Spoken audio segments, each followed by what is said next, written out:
My husband told me he wanted a divorce while I was cutting vegetables for dinner. Not during some big fight. Not after weeks of tension. Just casually. Like he was mentioning he'd be late from work tomorrow. Sophia, I want a divorce, he said, not even looking up from his phone. The knife slipped. I watched a thin line of red appear across my thumb, but I barely felt it. I was too busy trying to process what he'd just said. We'd been married for 8 years. 8 years. And this was how he was ending it. What? I managed to say, my voice barely a whisper. He finally looked at me and his eyes were cold. Completely cold. Like I was a stranger, not the woman who'd shared his bed for nearly a decade. You heard me. I've already contacted a lawyer. His name is Richard Hoffman. All communication going forward should be through him. I felt my legs go weak. Mark, what are you talking about? What's going on? Can we please just talk about this? There's nothing to talk about. He stood up, straightening his tie like he was preparing for a business meeting. I've made my decision. It's over, Sophia. Richard will be in touch with you regarding the paperwork. Please don't try to contact me directly. Everything needs to go through legal channels now. Legal channels? I repeated, my brain struggling to catch up. Mark, we're married. We're supposed to talk to each other. What happened? Did I do something? Is there someone else? His jaw tightened. This isn't a negotiation. I don't owe you explanations. My lawyer will handle everything. Do yourself a favor and get your own attorney. You're going to need one. Then he just left. Walked out of our kitchen, out of our house, and I heard his car start in the driveway. I stood there with blood dripping from my thumb onto the cutting board, carrots scattered everywhere, and my entire world crumbling around me. That was 3 weeks ago. In those 3 weeks, Mark hadn't spoken a single word to me. He'd moved into our downtown condo, the one we'd bought as an investment property 2 years ago, and had completely cut me off. When I tried calling, he didn't answer. When I texted, he responded with a single message: contact my attorney. I felt like I was losing my mind. How does someone just turn off 8 years of marriage like flipping a switch? We weren't perfect, sure, but we weren't bad either. Or so I thought. Maybe I'd been blind this whole time. Maybe there were signs I'd missed while I was too busy trying to hold everything together. My best friend Maya came over almost every night. She'd bring wine and tissues and let me cry on her shoulder while I tried to make sense of what was happening. He's a coward, she said one night, her dark eyes flashing with anger. A complete coward. Who does this? Who treats someone they supposedly loved like this? Maybe he never loved me, I said, my voice hollow. Maybe I was just convenient. Stop that, Maya said firmly. Don't let him make you question your worth. This is about him being a horrible person, not about you being lacking in any way. But it was hard not to internalize it. Every day that passed without him speaking to me felt like confirmation that I'd never mattered. That our marriage had been a lie. That I'd wasted the best years of my life on someone who could discard me without a second thought. I want to pause here for just a second. If you're watching this right now, drop a comment below and let me know where you're watching from and what time it is for you. I love seeing where this story reaches people, and honestly, your support means everything to me during this crazy time. Okay, back to the story. The first official contact from his lawyer came on a Tuesday. I was working from home.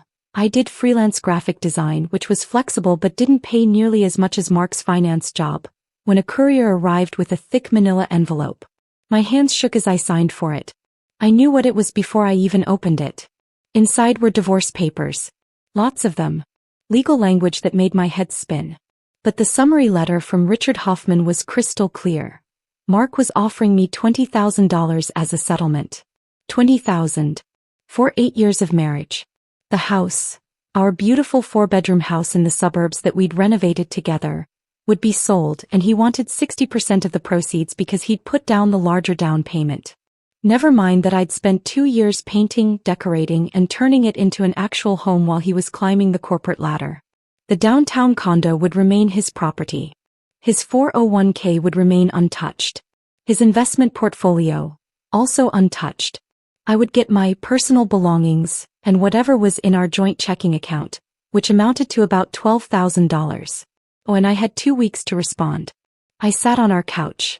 The couch I'd picked out, the couch where we'd spent countless Sunday mornings drinking coffee and reading the news, and I felt something shift inside me.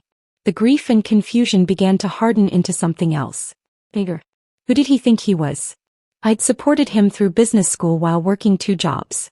I'd put my own career aspirations on hold when he got that big promotion that required him to travel constantly. I'd managed our household, our social life, our entire existence while he focused solely on his career. And now he wanted to toss me aside with barely enough money to cover rent for a year? I called Maya immediately. He offered me $20,000, I said, my voice shaking with rage instead of tears this time. What? Are you kidding me? Sophia, you need a lawyer. Like yesterday. I know. I don't even know where to start. My cousin Jennifer. Remember? She's a divorce attorney. She's tough as nails. Let me call her right now. Within 2 hours I was sitting in Jennifer's office downtown. She was in her mid-40s with sharp eyes and an even sharper suit. She listened to my story without interrupting, occasionally making notes on a legal pad. When I finished, she leaned back in her chair. Sophia, I'm going to be straight with you. Your husband is trying to screw you over. This offer is insulting. But here's the good news. California is a community property state. Everything acquired during the marriage is 50-50, regardless of who earned more. He knows this. His lawyer knows this. They're banking on you being too emotional or too scared to fight back. So what do? You fight. And you start by gathering every financial document you can find.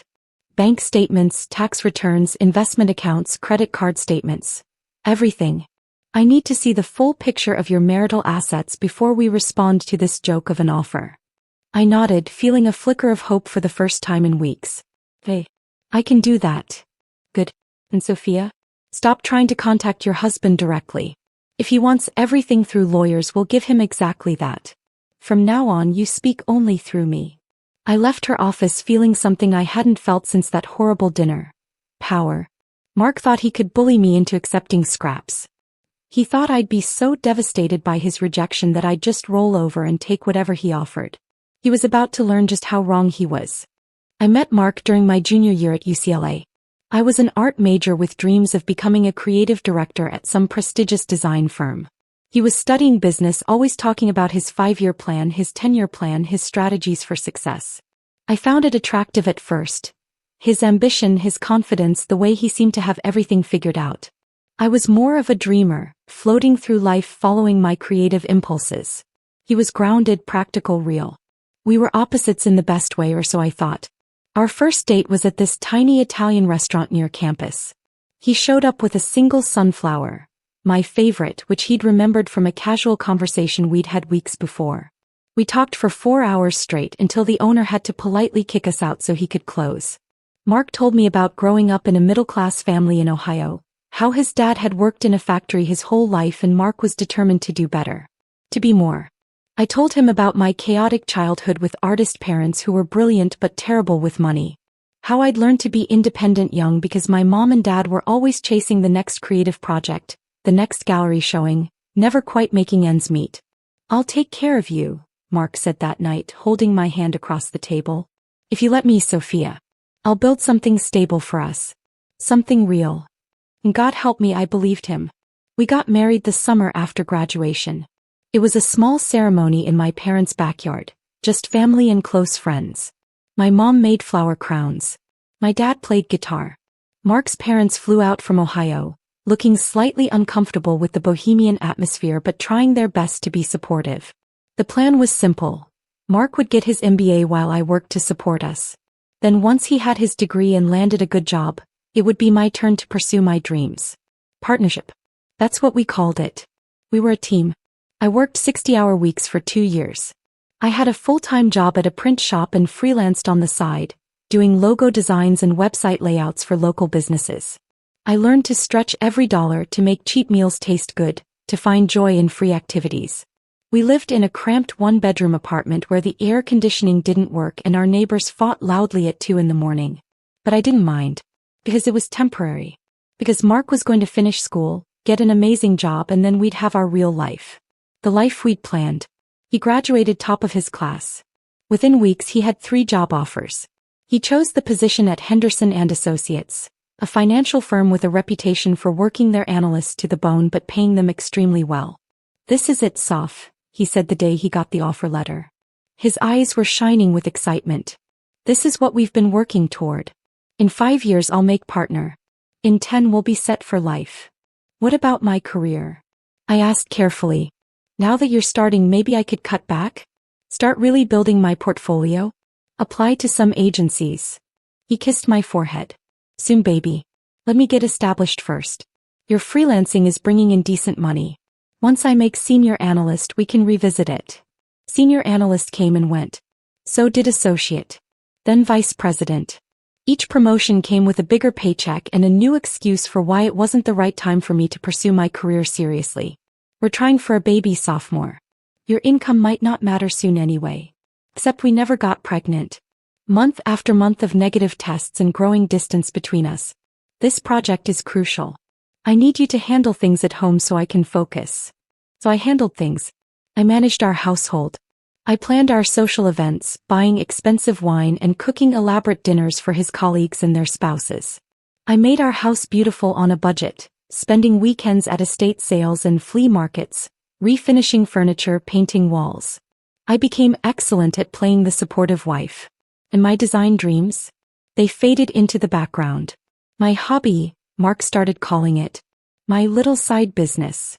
The downtown condo was purchased 3 years into his career at Henderson. An investment, he'd said. The market's hot. We'll rent it out, build equity, maybe retire early. But we never rented it. Mark used it as his crash pad when he worked late, which became more and more frequent. Our main house, the 4-bedroom suburban home with the big backyard and the neighborhood pool, that came 2 years later. I poured my soul into that house. Every room was carefully designed. The kitchen with its white subway tiles and butcher block counters. The living room with the built-in bookshelves I'd sketched out myself. The master bedroom with the reading nook by the window. Mark barely noticed. He was always working. Always networking. Always climbing. And I was always waiting. Waiting for him to come home. Waiting for our real life to start. Waiting for my turn. Next year, he'd say whenever I brought up my career, my dreams, my desires to be more than just his wife. Next year will be different. I promise. But next year never came. Instead, what came was that cold announcement over dinner. The divorce. The lawyer. The complete shutdown of 8 years of my life. Looking back now, I could see the signs. The way he'd stopped really listening when I talked. The way his eyes glazed over when I showed him a design I was proud of. The way he'd started taking calls during dinner, during movies, during the rare moments we had together. The way he'd stopped seeing me as a partner and started seeing me as, what? An employee? Servant? A prop in his successful life? Maya had warned me gently over the years. You're losing yourself, sophomore. When's the last time you painted? When's the last time you talked about your dreams instead of his? I'd brushed her off. Marriage is compromise, I'd said. We're building our future together. But we weren't building our future. We were building his future. And now that he had it, the career, the money, the status, he didn't need me anymore. The realization hit me like a physical blow. I'd been so busy being what he needed that I'd forgotten to be myself. And somewhere along the way he'd forgotten why he married me in the first place. Or maybe he'd never really known. Maybe I'd just been convenient. The supportive girlfriend who became the supportive wife who managed his life so he could focus on his ambitions. Well, if Mark wanted to play hardball through lawyers, if he wanted to reduce our marriage to a financial transaction, then fine. I could play that game too. I spent the next week gathering documents. Every bank statement I could find. Every tax return from our 8 years of marriage. Credit card statements, investment account information, mortgage documents. I created spreadsheets. I organized everything by date and category. And that's when I started noticing things. Things that didn't quite add up. The first thing that caught my eye was a credit card statement from 2 years ago. I was sitting at our dining room table. The farmhouse table I'd restored myself, sanding it down and refinishing it over the course of 3 weekends, with documents spread out everywhere. My laptop was open with multiple spreadsheets, color-coded and cross-referenced. Jennifer had told me to be thorough, so I was being thorough. The statement was from a credit card I didn't recognize. It was in Mark's name, but I'd never seen it before. We had 2 joint credit cards that we used for household expenses, and Mark had 1 business card through his company. This was something else entirely. I scanned through the charges. Restaurants I'd never been to. A jewelry purchase for $3,200. I'd never received any jewelry. Hotel stays in cities where Mark had supposedly been staying with colleagues or clients. A charge from a high-end boutique. Another from a spa. My hands started shaking as I reached for another folder. There had to be more statements from this card. There were. I found them tucked into a file labeled Professional Development in Mark's home office. The office I rarely entered because it was his space for work. 2 years of statements. Thousands and thousands of dollars in charges. Fancy dinners. Weekend getaways. Designer purchases. All on a card I'd known nothing about. I felt sick. Was there someone else?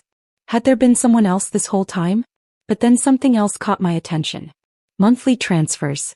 Every single month for the past 2 years, there was a transfer of $5,000 from our joint account to an account number I didn't recognize. I'd never noticed because I didn't check our joint account that carefully. Mark handled the finances. He was the numbers guy. I just trusted him.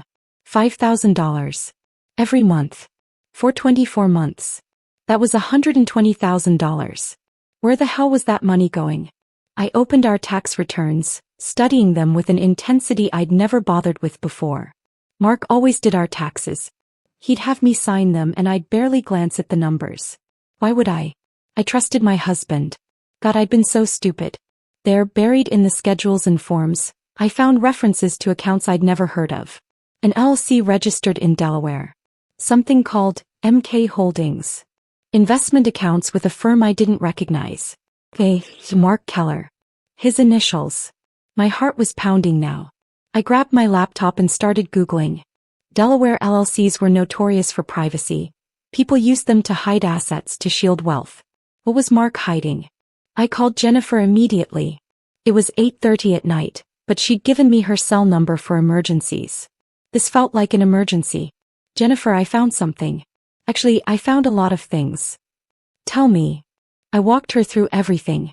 The secret credit card. The monthly transfers. The Delaware LLC. The accounts that appeared on our tax returns but that I'd never been told about. There was a long pause on the other end of the line. Then Jennifer let out a low whistle. Sophia, this is big. This is really big. If he's been hiding assets, if he's been siphoning money out of your joint finances without your knowledge, that changes everything. What do I do? Keep digging. Find everything you can. Bank statements, investment records, anything with that LLC's name on it. And Sophia? Don't let him know you're on to this. Not yet. We need the full picture before we make our move. I spent the next 3 days barely sleeping. I went through every file in Mark's office. Every folder, every drawer, every box in the back of the closet. I felt like a detective or maybe a spy documenting everything with my phone camera. What I found made my blood run cold. Mark hadn't just been hiding money. He'd been systematically moving our assets. My assets, the ones I'd helped build, into accounts and entities that only had his name on them. That Delaware LLC? It held 3 investment properties I'd never known about. Properties purchased with money from our joint savings during our marriage, that somehow were now solely in his name through this shell company. There were offshore accounts. Actual offshore accounts like something out of a movie. One in the Cayman Islands. Another in Switzerland. Together they held over $400,000. $400,000. And he'd offered me $20,000 in the divorce settlement. I found correspondence with financial advisors, dated back 3 years. 3 years ago, Mark had started meeting with lawyers and accountants who specialized in asset protection. The emails were chilling in their casual tone. Looking forward to helping you structure your holdings for maximum protection and privacy, one email read. Another, the LLC structure will ensure sole ownership and shield assets from potential claims. Potential claims. Like from a wife in a divorce. He'd been planning this. For years. While I was cooking dinner and managing our home and supporting his career, he'd been systematically moving money, hiding assets, building a financial fortress that would leave me with nothing. I thought back to 3 years ago. That was right after I'd brought up wanting to go back to school to get a master's in design. Mark had been supportive, or so I'd thought. Let me look into our finances, he'd said. See what we can afford. A week later he'd told me we couldn't swing it. Money was tight. We had the mortgage, the condo fees, his student loans from business school. Maybe in a few years. I'd believed him. Of course I'd believed him. Why wouldn't I? And all the while he'd been hiding hundreds of thousands of dollars. Maya came over on the fourth night. She found me surrounded by documents, my eyes red from crying and staring at my laptop screen for too long. "Oh, honey," she said, immediately wrapping me in a hug. "He's been stealing from me," I sobbed into her shoulder. "For years, Maya. He's been taking our money and hiding it so I couldn't touch it. He planned this whole thing. That bastard. That absolute bastard. And I let it happen. I was so stupid. I trusted him completely and he was robbing me blind." Maya pulled back, gripping my shoulders. "Listen to me.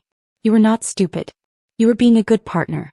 You were trusting your husband, which is what you're supposed to do in a marriage. He's the one who betrayed that trust. He's the one who's in the wrong here. I should have paid more attention. I should have. No. So, this is not your fault. Mark is a con artist and a thief. And you know what? You caught him. You found all of this. And now you're going to make him pay." I wiped my eyes, trying to pull myself together.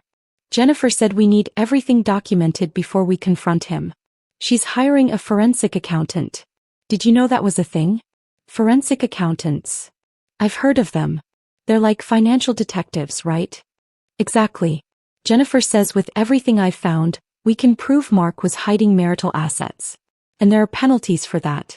Big ones." Maya's eyes lit up. "So he's not just going to lose the money he tried to hide. He's going to lose more. Potentially. If the court finds he was deliberately trying to defraud me, they can award me more than 50%. Plus, he'll have to pay my legal fees. All of them." For the first time in weeks, I smiled. A real smile. He thought he was so smart. He thought I'd just take his insulting offer and go away quietly. But he messed with the wrong woman. The thing was, I'd never been particularly interested in money. I'd grown up without much of it, and I'd always figured as long as I had enough to get by, I was fine. Mark knew that about me. He'd counted on it. He'd assumed I'd be so grateful for whatever scraps he threw my way that I wouldn't question anything. But this wasn't about money anymore. This was about respect. About justice. About making sure that Mark Keller learned he couldn't just use people and throw them away when he was done with them. I spent another week gathering evidence. I found more documents, more accounts, more proof of Mark's systematic deception. The forensic accountant Jennifer hired, a sharp woman named Patricia with 30 years of experience, was practically salivating over what I'd uncovered. "This is one of the most clear-cut cases of asset concealment I've seen," she told me during one of our meetings. "Your husband wasn't just hiding money. He was creating an entire parallel financial life. And he documented everything, which is going to make our job much easier." "Why would he document it if he was trying to hide it?" I asked. Patricia smiled grimly. "Because rich men like your husband never think they'll get caught. They're so confident in their intelligence, so sure that their wives are too naive or too emotional to understand finances. It never occurs to them that women are just as capable of understanding these things. We just often choose to trust our partners instead of monitoring them like criminals." Well, that trust was clearly misplaced. In this case, yes. But Sophia, don't let this make you cynical. Most people are trustworthy. Most marriages are partnerships.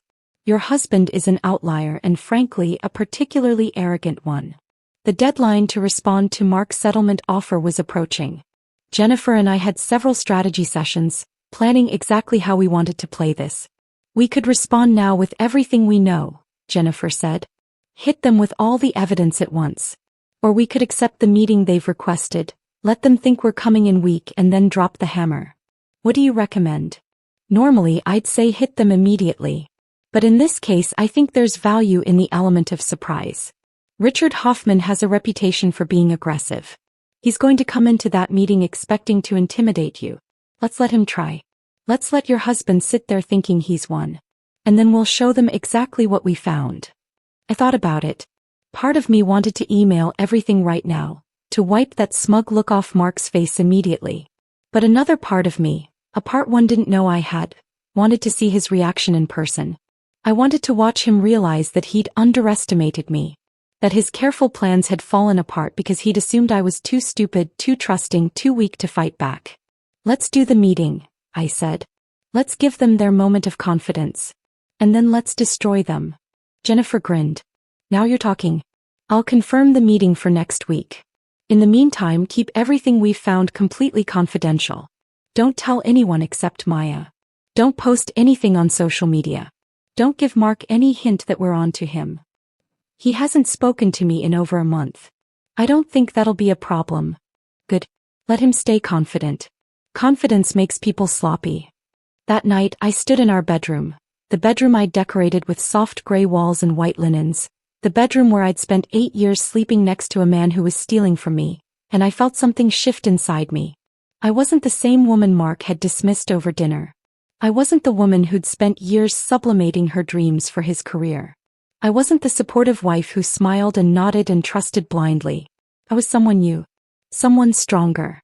Someone who'd learned that trust was a gift, and when that gift was betrayed, there were consequences. Mark wanted to only speak through lawyers? Fine. We'd speak through lawyers.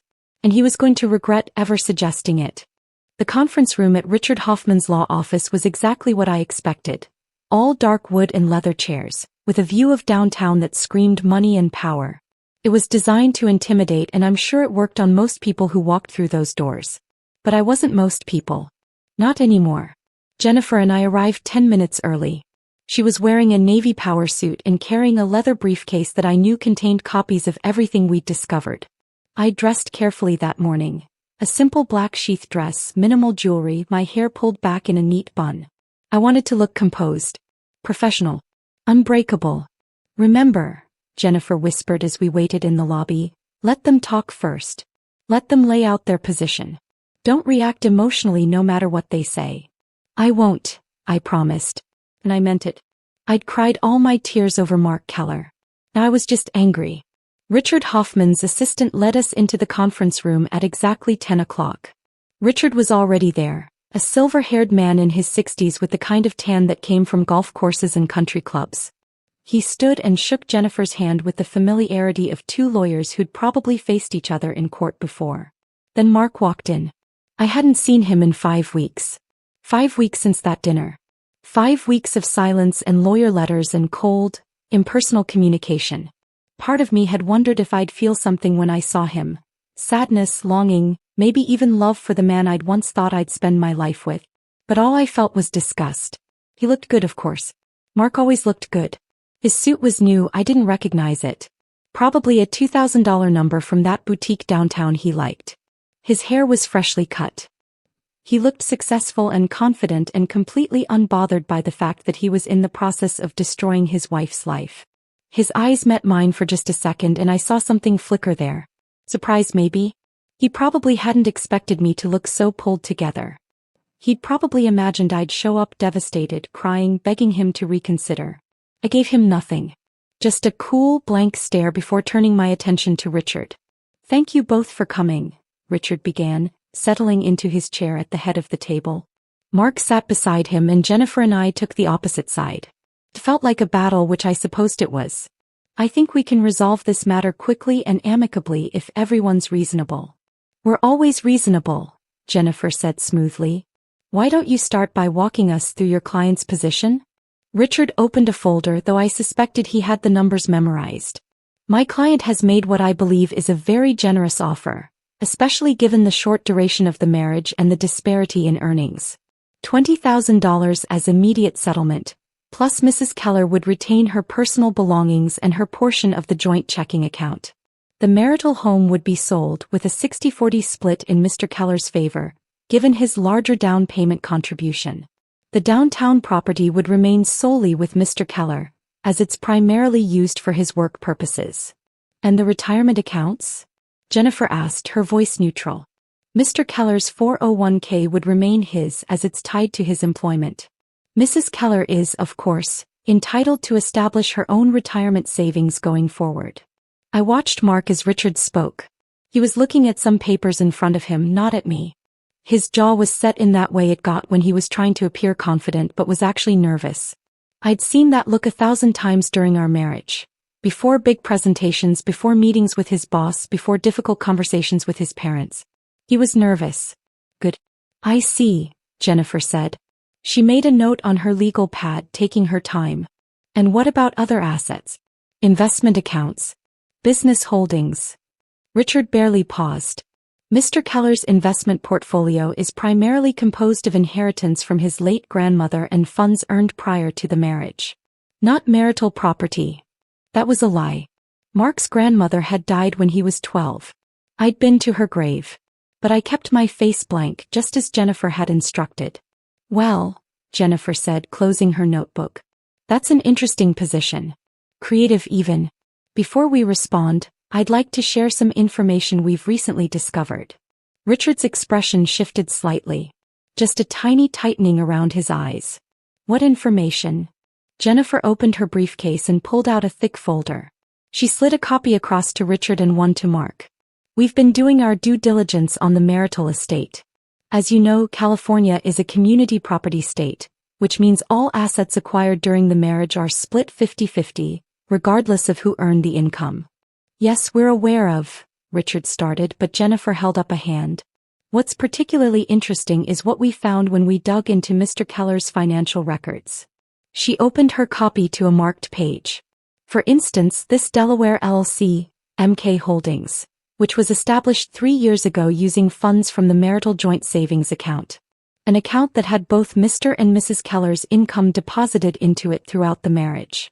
I watched Mark's face go pale. Just slightly, but I saw it. Richard was flipping through the documents, his expression hardening. I'm not sure what you're implying. I'm not implying anything, Jennifer said calmly.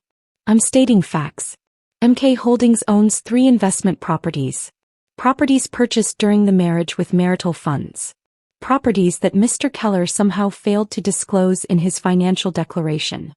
She flipped to another marked page. Then there are these monthly transfers. $5,000 per month for 2 years, from the joint account to a personal account in Mr. Keller's name only. That's $120,000 of marital funds moved without Mrs. Keller's knowledge or consent. Mark was staring at the documents now, his confident facade cracking. He glanced at Richard, who was reading intently, his jaw clenched. And these are particularly interesting, Jennifer continued, her voice taking on an edge. Offshore accounts in the Cayman Islands and Switzerland. Accounts established during the marriage, funded with income earned during the marriage. Accounts containing approximately $450,000 that Mr. Keller also failed to disclose. The room was dead silent. I could hear the clock on the wall ticking. Outside, a siren wailed faintly. Richard set down the papers carefully. When he looked at Mark, his expression was somewhere between anger and resignation.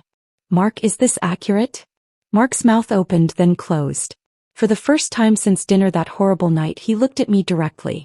Really looked at me. And what I saw in his eyes was fear. I can explain, he started, but Richard cut him off with a sharp gesture. Not now. Richard turned to Jennifer, and his whole demeanor had changed. The aggressive, intimidating lawyer was gone. Now he just looked tired. Where did you get this information? Mrs. Keller discovered it during her review of the marital finances. Which she had every right to do, as these were joint accounts and joint assets. Or at least they should have been joint assets. Jennifer leaned back in her chair.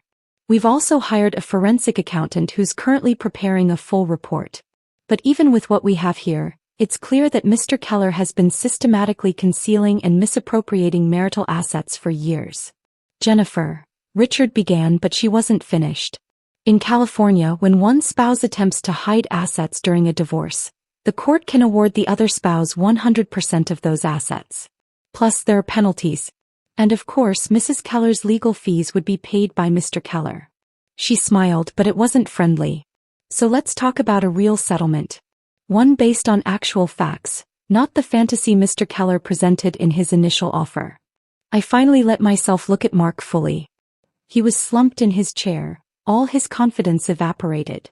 His expensive suit suddenly looked like a costume. His carefully groomed appearance seemed fake, hollow. This was the man I'd loved. The man I'd supported and trusted and built a life with. And he'd repaid that by stealing from me, lying to me, and trying to cast me aside with barely enough money to survive. Sophia, he said, his voice rough. Can we talk? Alone. No, I said. It was the first word I'd spoken since entering the room, and my voice was steady and cold. You said all communication goes through lawyers. So talk to my lawyer. The meeting ended 20 minutes later with Richard requesting time to consult with his client, and Jennifer agreeing to reconvene in 1 week. Mark tried to catch my eye as we were leaving, but I walked past him like he was a stranger. Because that's what he was now. A stranger who'd worn my husband's face while robbing me blind. Jennifer and I went to a coffee shop 2 blocks away. She ordered us both lattes and a chocolate croissant to split, insisting I needed to eat something because I'd gone pale during the meeting. "You did amazing in there," she said, squeezing my hand across the table. "Seriously, Sophia. I've had clients fall apart in those situations. You were ice cold." I didn't feel ice cold. My hands were shaking the whole time. "Well, you didn't show it. And did you see Richard's face when he realized what Mark had done? He's furious. Mark probably lied to him too, made it sound like this was a straightforward split. No lawyer wants to walk into a meeting and discover their client's been hiding assets. It makes them look incompetent." "What happens now?" I asked, finally taking a sip of my latte. "Now they panic. Richard's going to have a very uncomfortable conversation with Mark about how badly he's screwed himself. Then they'll come back with a real offer. Something much closer to what you're actually entitled to. And if they don't?" Jennifer's smile was sharp. "Then we file a motion with the court, present all our evidence and let a judge decide. Trust me, they don't want that. Judges hate it when people try to hide assets. Mark could end up with much less than 50% if we go to trial." My phone buzzed in my purse. I pulled it out and saw Mark's name on the screen. Then it buzzed again. And again. He was calling me repeatedly. "Don't answer," Jennifer said immediately. "Not yet. Let him sweat." But the calls kept coming. 5 times. 6, 7.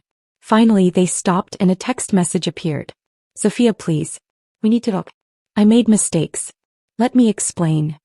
Then another. "I know you're angry, but this doesn't have to be ugly. We can work this out ourselves." And another. "Please call me. Just 5 minutes. That's all I'm asking." I showed the messages to Jennifer. She snorted. Classic. Now that he's caught, suddenly he wants to communicate directly. Now that he realizes he can't bully you into taking nothing, he wants to work it out. "Don't respond." "Not yet." But the messages kept coming throughout the day. By evening I had 23 texts from Mark. They evolved from pleading to angry to desperate. "You're being unreasonable. This is exactly why I wanted to handle this through lawyers. You're too emotional. You're going to regret this. You're making everything harder than it needs to be. I'm sorry, babe. I'm sorry. Please just talk to me." Maya came over that night with Thai food and wine. I showed her the messages and she read through them with increasing disgust. "Too emotional," she read aloud.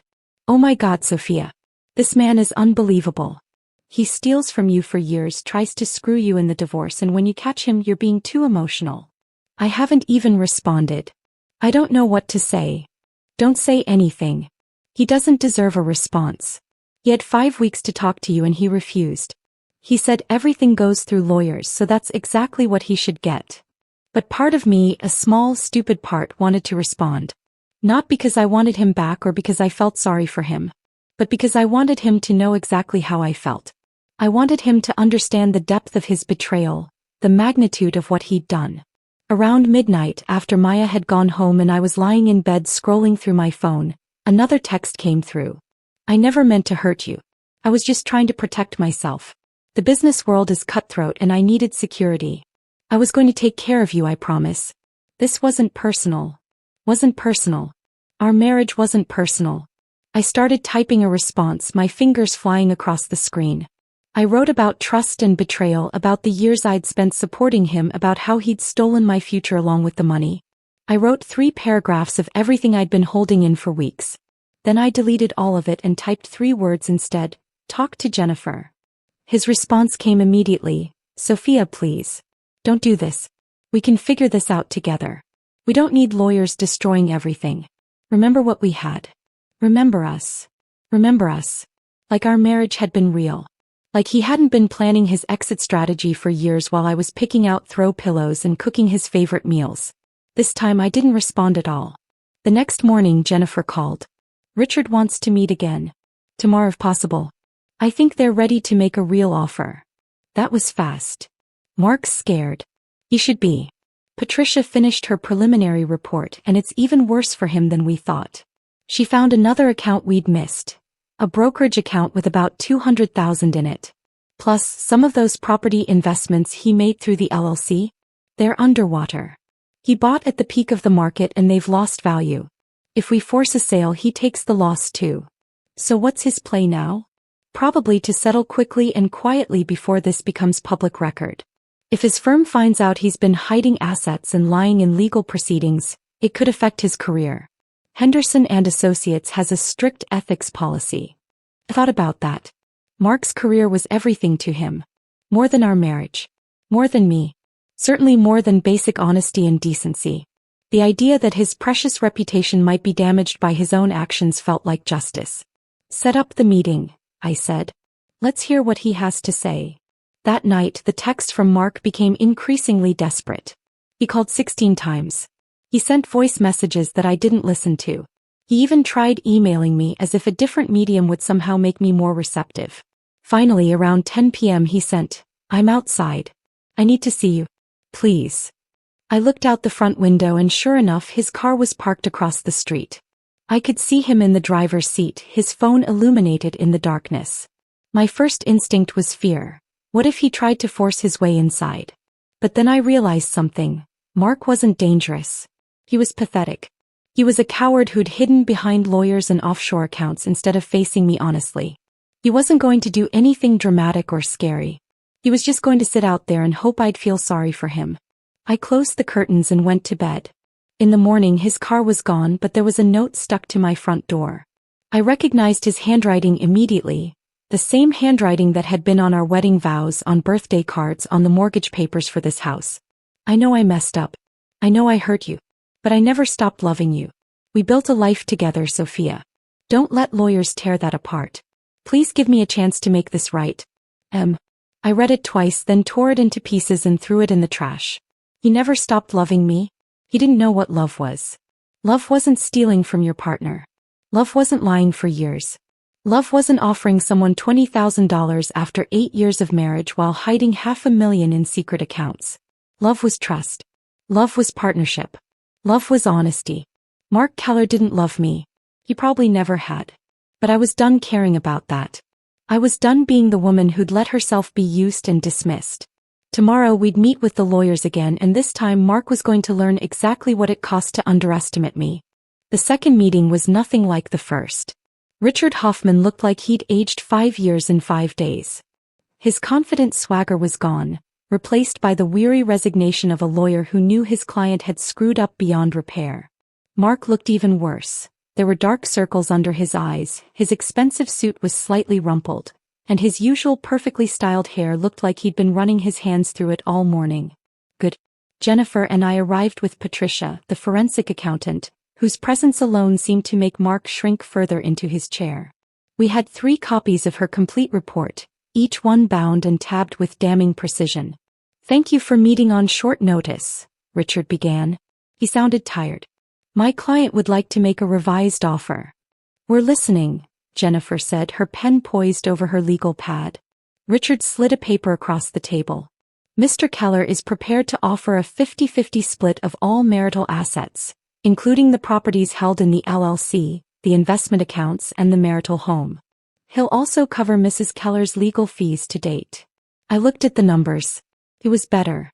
Significantly better than the insulting $20,000 he'd originally offered. By this calculation, I'd walk away with roughly $450,000 plus half the equity in the house. But Jennifer didn't even pause. "No." Richard blinked. "I'm sorry." "No," Jennifer repeated calmly. "Your client spent 3 years systematically hiding marital assets. He established offshore accounts, created shell companies, and transferred hundreds of thousands of dollars without my client's knowledge. He lied in his initial financial declaration. He committed fraud." "Now let's not use inflammatory language," Richard started, but Jennifer cut him off. "Those are legal terms, Richard, not inflammatory language. Your client committed financial fraud against his spouse. In California, that doesn't warrant a 50-50 split. That warrants penalties." She opened Patricia's report. "According to our forensic accountant, the total value of marital assets, including everything Mr. Keller tried to hide, is approximately $975,000. That's not counting the equity in the marital home, which is another $200,000. Mark's face had gone gray. I didn't. You didn't what? I said quietly. It was the first time I'd spoken and everyone turned to look at me. You didn't mean to steal from me? You didn't mean to lie? You didn't mean to spend 3 years setting up a financial escape plan while I was at home thinking we were partners? Sophia, I was protecting myself. I saw what happened to guys at my firm when they got divorced. They lost everything. I just wanted to make sure I'd be okay. So you made sure I wouldn't be. My voice was steady, but inside I was shaking with rage. You took money from our joint account. Money I helped earn while I was working 2 jobs to put you through business school. And you hid it. You told me we couldn't afford for me to go back to school while you were stashing away $5,000 a month. You said we needed to be careful with money while you were buying investment properties I didn't even know about. I would have taken care of you, Mark said desperately. Even after the divorce. I wasn't going to leave you with nothing. I just wanted to make sure I had security. You offered me $20,000, Mark. $20,000 for 8 years of my life. That's less than $3,000 per year. Meanwhile, you were sitting on over $500,000 in hidden assets. That's not fair. I earned that money. We earned that money. The words burst out of me louder than I'd intended. I supported you through school. I worked 60-hour weeks so you could get your MBA. I put my career on hold so you could travel for work and network and climb the corporate ladder. Every dollar you earned during our marriage you earned because I was holding everything else together. That makes it our money, not yours. Mark looked at Richard helplessly, but Richard was staring down at his papers, clearly not interested in defending the indefensible. Jennifer let my words hang in the air for a moment, then continued in her professional tone. Here's what we're proposing. Mrs. Keller receives 65% of all marital assets. That includes the house, the investment properties, the offshore accounts, the brokerage accounts, and Mr. Keller's 401k. Mr. Keller also pays all of Mrs. Keller's legal fees, including Patricia's forensic accounting services. 65%? Mark's voice cracked. That's insane. You can't. We can and we will, Jennifer said firmly. If you refuse and we go to court, we'll be asking for 75% plus punitive damages.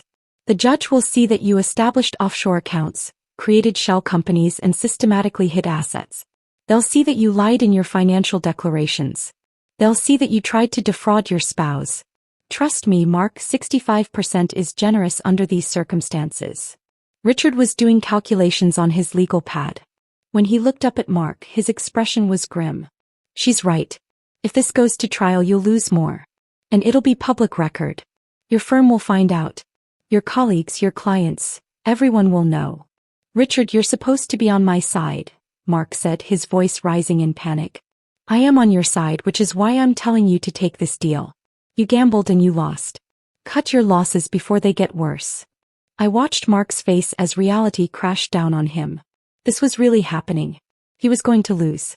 After all his careful planning, all his secret accounts and hidden assets, he was going to end up with less than half. Because he'd gotten greedy. Because he'd underestimated me. Because he'd assumed I was too naive or too trusting or too broken by his rejection to fight back. I need time to think, Mark said finally. You have 24 hours, Jennifer replied. After that, we file with the court and this becomes public record. Your choice. We stood to leave. As I gathered my things, Mark reached out and grabbed my arm. Sophia, wait. Please. Can we just talk? Alone? 5 minutes. I looked down at his hand on my arm, then up at his face. He looked desperate and small and nothing like the confident man who'd announced he wanted a divorce over dinner 6 weeks ago. You had 5 weeks to talk to me, Mark. You refused. You said everything goes through lawyers. So here we are. I pulled my arm free. Talk to Jennifer. You have 24 hours. Jennifer, Patricia, and I walked out of that conference room with our heads high. Behind us, I could hear Richard's voice, low and tense, probably explaining to Mark exactly how badly he'd screwed himself. In the elevator, Patricia broke the silence. I've been doing this for 30 years and that never gets old. Watching a cheating spouse realize they're caught? Beautiful every time. Do you think he'll take the deal? I asked. He will, Jennifer said confidently. He doesn't have a choice. If this goes to trial, he loses more money and his reputation. Richard knows it and eventually Mark will accept it. He was right. 22 hours later, Richard called to accept our terms. Mark had signed the agreement. It was over. The divorce was finalized 8 weeks later. I walked out of the courthouse with a check for just over $700,000, full ownership of our house and my life back. Mark tried calling me one last time after the final hearing. I let it go to voicemail. Later I listened to the message. His voice was defeated, hollow. "I'm sorry, Sophia. I really am. I hope you'll be happy." I deleted it without responding. Because I didn't need his apology. I didn't need his hope for my happiness. I didn't need anything from Mark Keller ever again. I sold the house 3 months later. Too many memories, too many rooms I'd decorated while believing I was building a future with someone who'd been planning his escape. I bought a small loft downtown, all exposed brick and big windows and space that was entirely mine. I went back to school. Got that master's in design I'd wanted years ago. Started freelancing seriously, building a portfolio, making connections. Maya helped me set up a website. Within 6 months I had more work than I could handle. And you know what? I was happy. Actually happy. Not the fake happiness I'd convinced myself I felt during my marriage, but real joy in building something that was mine. I ran into Mark once about a year after the divorce. He was at a coffee shop downtown with a woman who looked young and impressed, hanging on his every word just like I once had. He saw me and his face went pale. I just smiled, paid for my coffee and walked out. I heard later that Henderson and Associates had quietly asked him to resign. Something about ethics violations. I didn't ask for details. It wasn't my problem anymore. If you made it this far in the story, thank you for watching. If this resonated with you or if you've been through something similar, drop a comment below. Hit that like button if you enjoyed hearing how this played out. And subscribe for more stories. Because trust me, I've learned a lot about standing up for yourself and I plan to keep sharing. Sometimes the person who tries to destroy you ends up being the one who sets you free.